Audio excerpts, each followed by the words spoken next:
Alright guys, this is my 1995 Kawasaki KLX650 dual sport motorcycle, fully street legal. I've had this bike in a few different hare scramble events, trail rides, even motocross type riding, and it can do it all. It really truthfully can. These bikes get the worst reviews ever. I don't know why, but the KLX650 didn't, the magazines and the editors and all that stuff, they didn't show this bike much love back in the day. And I just can't figure it out because my son has a pretty hooked up KX450 over there. It's a way newer bike. This bike hangs, this bike is just as fast. It's easier to ride. It's honestly more fun to ride, and it's street legal. And it's half the price, well maybe not half the price, but it's a lot less. And so whatever, that's just my 2 cents on the KLX650. If you're thinking about buying a dual sport, definitely look for these. They're reasonably priced and they're awesome. The real reason I'm doing this video today is this one's red, obviously, and I just wish so bad that I had the green plastics. But back to what I was saying about the KLX not receiving too much love, you can't find parts for them. So I was thinking it'd be cool to have white radiator shrouds. Can't find them in white, and that's a little more than I feel comfortable painting. I'm not a big fan of painting dirt bike plastics. I've done it before on bikes that we were planning to sell, so I never really got to see how they held up and how they lasted. This bike is my personal bike. I really like this bike, and I plan on keeping it a while, so I want it to last and I want it to look good, and I don't want to show up at the track and have paint flaking off my plastics and look all, put this little rascal down. He won't let me make a video without rubbing on me and distracting me. So what I'm going to start by doing is I'm going to start with this piece here, just painting this white. Between the white hand guards, the white fork guards, I just think this will look cool white. I might buy an aftermarket white fender, but they're all the fenders I can find just look kind of like pointy or look more modern. That's not really what I'm looking for, like what the look I'm going for. I want to keep it all original for the most part. So we're going to paint this for starters, see how it turns out.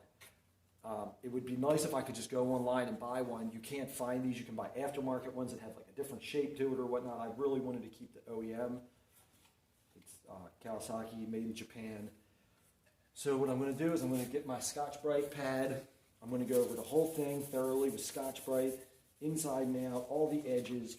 I'm going to really scuff this thing up.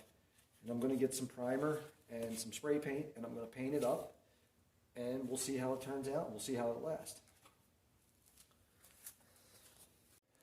So what even sparked me to take this bike apart in the first place, we had went to a hare scramble event, and I really rode the bike hard for a whole day, and the clutch started slipping a little bit, so I ordered a new clutch.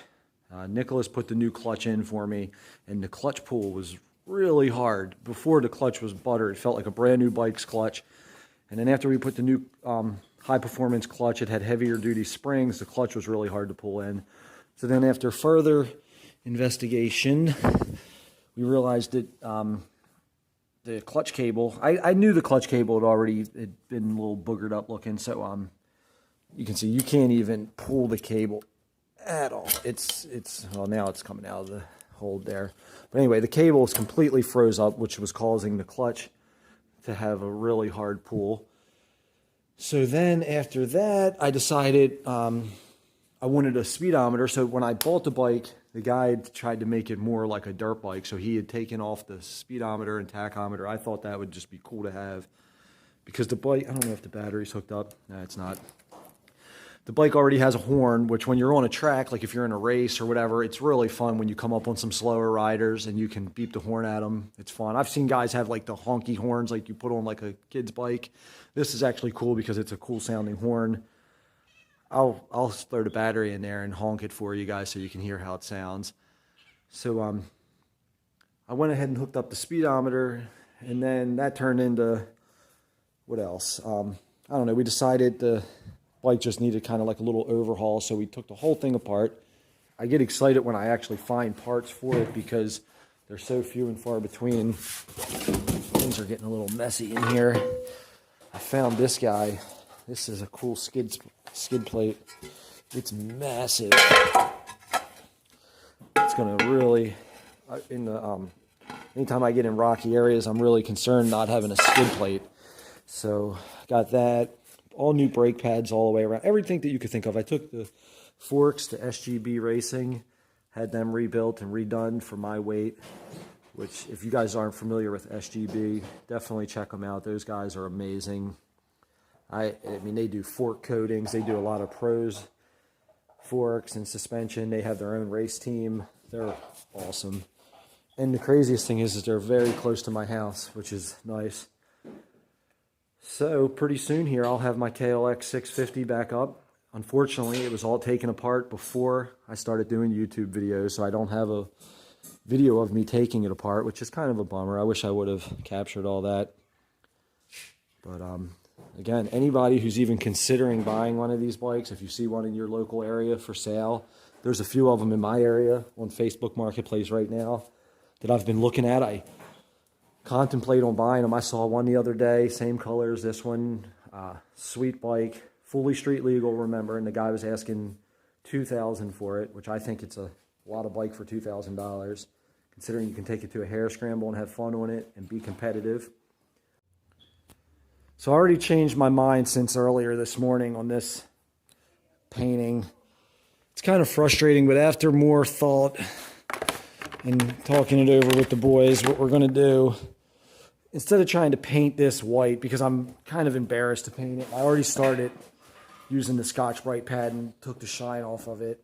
I can re-shine it, I can polish it up and get that shine to come back. So what we're going to do is we're just going to get a white decal, number plate kind of background decal white here.